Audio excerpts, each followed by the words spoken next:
for most of us, corporate now sounds like a four-letter word because we've started our businesses and we're growing and flourishing. And if you were anything like me, when you got the green light to leave corporate, you ran for the door like there was a scholarship in it. But let me tell you something right now. There are some things that corporate does very well that we ourselves as entrepreneurs can learn from. Want to find out what those things are? Stay tuned. Let's go.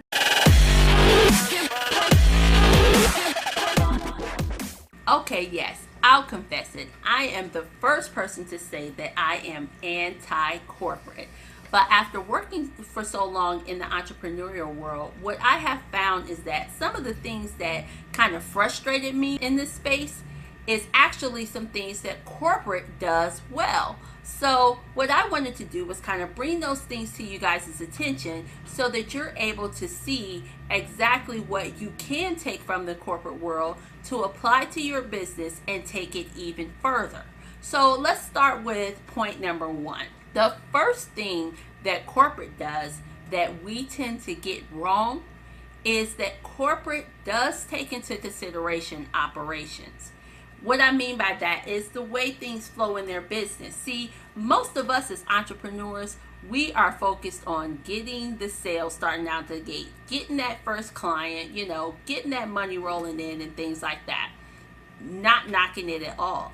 However, as your business continues to grow and flourish, you got to think about the fact that your business has to function. There has to be some sort of operations type activity going on in your business for it to continue to function fully. Everything that you see on the business front end is not every component of a business.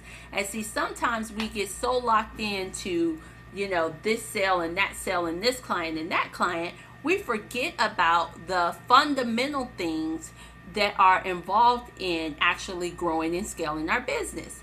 So when we're talking about operations, let's just focus on things like standard operating procedures, processes, and things like that. Corporate does that really well. I mean, how many times have we got a job and then we read all these manuals and stuff about how the business works and all these different things. The reason being is because corporate has taken the time to map these things out so they're not reinventing the wheel every time they bring on a new employee. They're getting to a point where all they need to do is go back and tweak as needed. So the great thing about corporate is that they have gotten those operations and processes and procedures and workflows and all that good stuff together for you guys. And so they are able to focus on things that are more profitable for their business. Now, the second thing that corporate does well that we as entrepreneurs tend to have a bit of a lack is when it comes to hiring and training employees. Now, I get it. Most entrepreneurs starting off, especially the online entrepreneurs that have come across my path, they don't start out having employees. They start out primarily having virtual assistants, which is all fine and good. I get it. The independent contractor, hire them when you need them. I used to be a virtual assistant. But see, here's the thing. When I used to interact, or when I would interact inside of Facebook groups and things like that, I would always hear people say things like, you shouldn't have to train your virtual assistant. The virtual assistant should know what to do and all this other stuff. And the truth of the matter is, hear my voice. If you took that type of advice, they are setting you up for failure. Because here's the thing that we can learn from corporate. When they hire employees, they hire people who are capable of getting the job done based upon their resume, their background, experience, and stuff like that. But that does not eliminate the need to train them on how that company does business.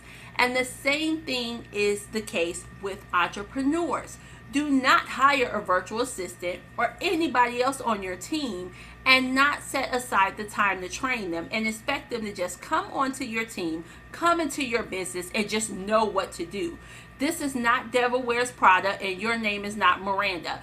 Don't waste time trying to get people to figure out what you should already have in place. And if you think about it, just like we were talking about with point number one, if you have those standard operating procedures and processes and things like that in place, Oh my goodness, it helps you to be able to identify exactly who you need on your team and to be able to properly train them in ways that you cannot do if all that mess is still in your head. Because most people say, well, I know how the process works, it's just in my head. Well, guess what? It's continue to be in your head, then people got to continue to come to you to get the answers. And you are not removing yourself from the equation. All you're doing is adding more work on your plate. So, train people. When you hire your virtual assistants, expect to train them, whether it's for an hour, 6 hours, or a couple of days. Make sure that you're onboarding them properly onto your team and into your business to start the foundation for an effective as well as productive relationship. The third thing that corporate does that we as entrepreneurs can learn from is that they schedule regular intervals for assessing their business. What I mean by that is oftentimes we schedule intervals as regards to evaluating our products and services and things like that. But what about your process improvement? What about the processes that are going on in your business? Now, in step one, we talked about how corporate goes about mapping out processes and SOPs and things like that. Well, do you think they only do it one time and done? No.